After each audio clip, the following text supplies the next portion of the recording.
So the country that I decided to talk about is South Korea. Um, South Korea is two countries. It's what separates Korea, and it's located in East Asia. Most people don't know this, but Korea was divided into two countries when the Japan Kingdom was demolished at the end of World War II. The size of Korea is estimated to have around 51.3 million people, and the area is around 38,691 miles. So this is about equivalent to the circle that's on the screen right here. South Korea is a democratic form of government. They even have the same branches of government as the U.S., which is the executive, the legislative, and the judicial.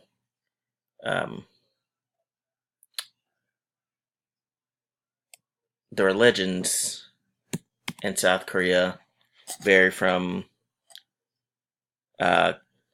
Christian, Buddhist to Buddhism, Christianity, and others. While these are the main religions, there are plenty of others that the South Korean people are familiar with. When doing research on other countries, I always find it interesting to see what kind of traditions and family values other places have. As far as art goes, Koreans take pride in their art.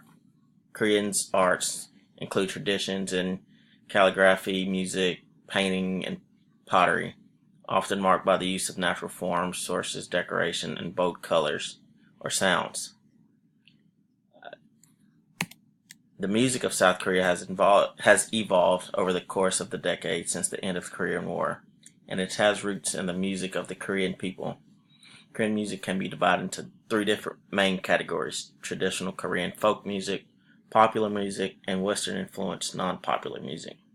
I also like learning about things like this because no place is the same as the other.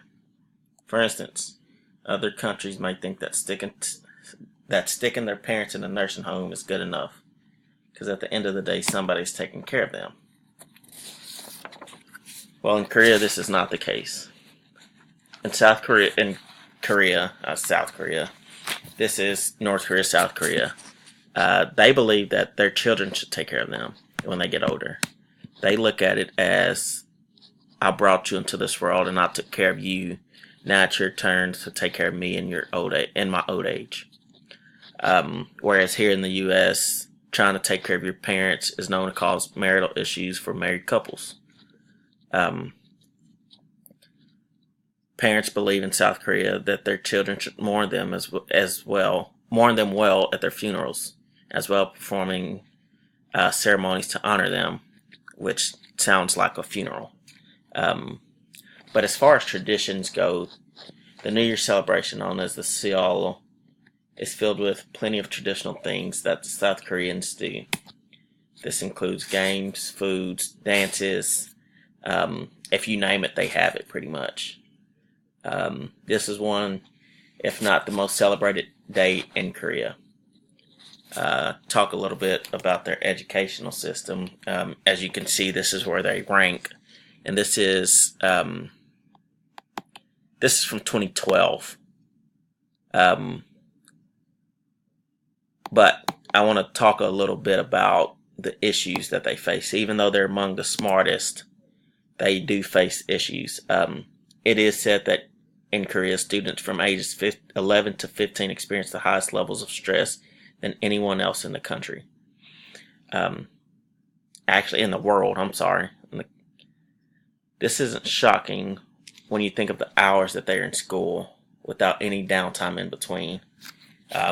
I read a report where it said that they were in school 12 to 17 hours daily with no downtime. It's just bang, bang, bang. In 2015, two young girls committed suicide by jumping off of a building. The reasoning behind this was due to the amount of school they had to attend. Among teens, this is actually the leading cause of deaths. A researcher from a health institute in Korea, as well as others, are asking for more down and playtime for the students to enjoy each other and get a break every now and then. Um, as far as their environmental issues go, they seem to have water issues. Here you can see a little boy crossing trash and sewage, and it's just filthy. Many South Koreans tend to boil their tap water for drinking purposes.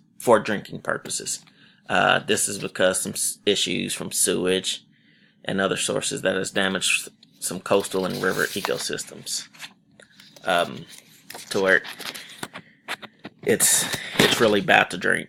So boiling it is the only, purifying it is what I would do.